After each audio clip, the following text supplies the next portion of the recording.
We all kind of think of the internet as this amazing, borderless space, right? A place where everyone has a fair shot. But what if that's not really the whole story? What if, right under our noses, the digital world is actually building a new kind of empire, one that looks a lot like the old ones? Today, we're going to dig into a really powerful idea that challenges everything we think we know about our online lives: digital colonialism. So, let me ask you a really basic question to kick things off. Who actually owns the internet? And I don't just mean your Wi-Fi connection. I'm talking about the actual physical stuff, the massive cables, the giant server farms that make the whole thing work. And look, if your first thought is, oh, it's probably a big team effort, governments and phone companies from all over the world, well, you would have been right about a decade ago. But things have changed a lot. The ground, or maybe I should say the seabed, is literally shifting under our feet. So who is it then? Well, the answer might actually surprise you. Those huge subsea fiber optic cables, the ones that carry something like 95% of all international data, they're now mostly being built and owned by the same companies you see on your phone screen every day: Google, Amazon, Microsoft, and Meta. Just let that sink in. They're not just renting lanes on the information superhighway anymore.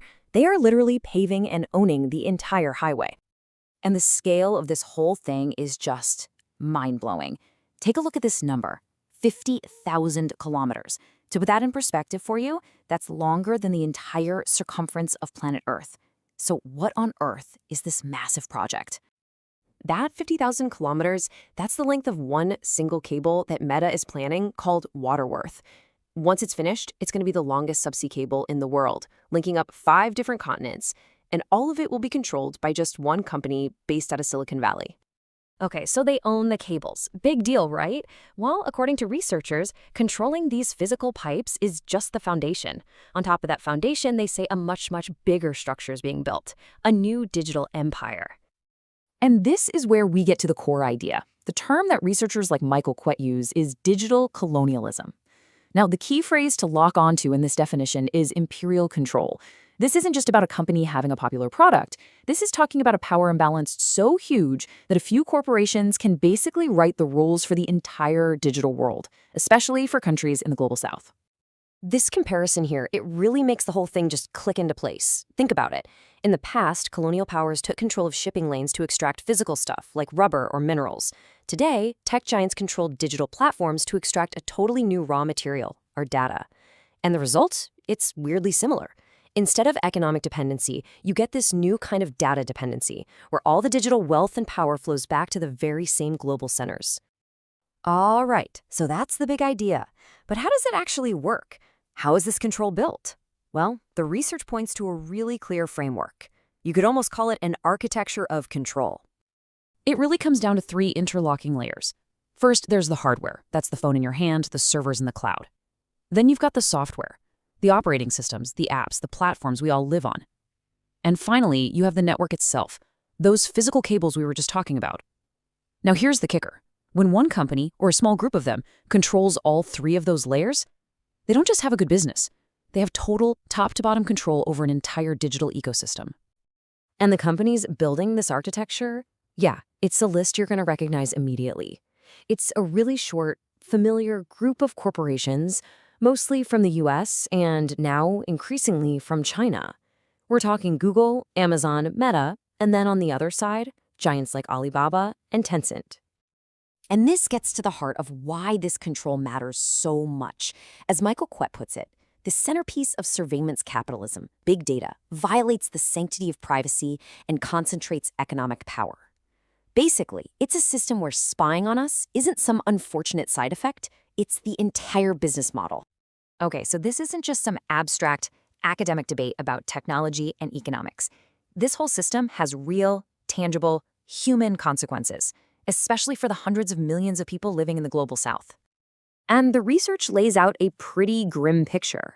Local tech scenes can get completely hollowed out, making economies totally dependent on foreign platforms. Surveillance from both companies and governments becomes way easier and way more common. And maybe the scariest part is how culture itself is affected, with a few dominant platforms pushing local languages and different ways of seeing the world right to the margins. You can really see how these impacts just ripple through an entire society. Economically, you have value in the form of data being pulled out of communities, which stifles local innovation. Politically, a country's ability to govern itself gets weaker, and it becomes vulnerable to outside spying. And culturally, the digital world starts to look and feel the same no matter where you are, silencing local voices. And this really brings home the human cost of it all. As the researcher Binera warns, this system can actually make, quote, besieged African identities and bodies more disposable in economies that crown efficiency over human dignity. I mean, that's a powerful and pretty chilling reminder that we're not just talking about data points here.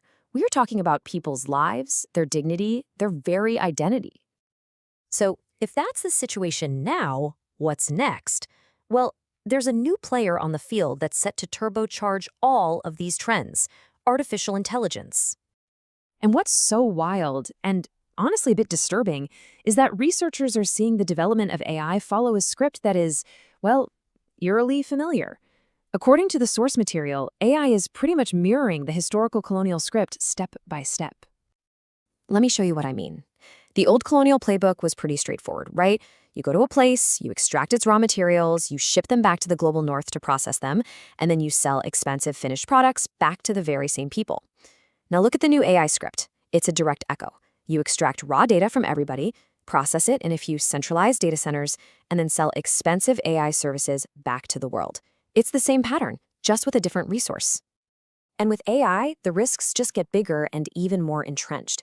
You get something called innovation lock-in, where whole countries become totally dependent on a couple of foreign companies for their basic tech infrastructure. You also get epistemic dependency, which is a fancy way of saying a very scary thing, that AI tools trained on biased data start to define what truth and knowledge even are, pushing one worldview on everyone. The results? Even more inequality and the slow erasure of cultural diversity. So, wow, that's a lot. Is this just our future now? Are we stuck on this path? Well, according to the research, not necessarily. And this final part is all about the path forward, about how we might be able to start reclaiming our digital future. The whole movement is sometimes called decolonizing AI, and it pretty much boils down to a few core ideas. First, decentralize the technology itself. Get the power and control into the hands of local communities. Second, we have to talk about data sovereignty, which is the simple idea that nations and communities should have control over their own data. And finally, and maybe this is the most important one, build up local capacity. That means investing in local tech skills, local infrastructure, and valuing local and indigenous ways of knowing. And really, all of this, it brings us back to the one fundamental question that all this research is pointing to. As we keep building this incredibly complex, incredibly powerful digital world, who gets to write the rules? Is it going to be a handful of giant companies in a few select cities? Or are we going to fight for a digital future that's more democratic, more inclusive, and actually built by all of us, for all of us? That right there is the choice we all face.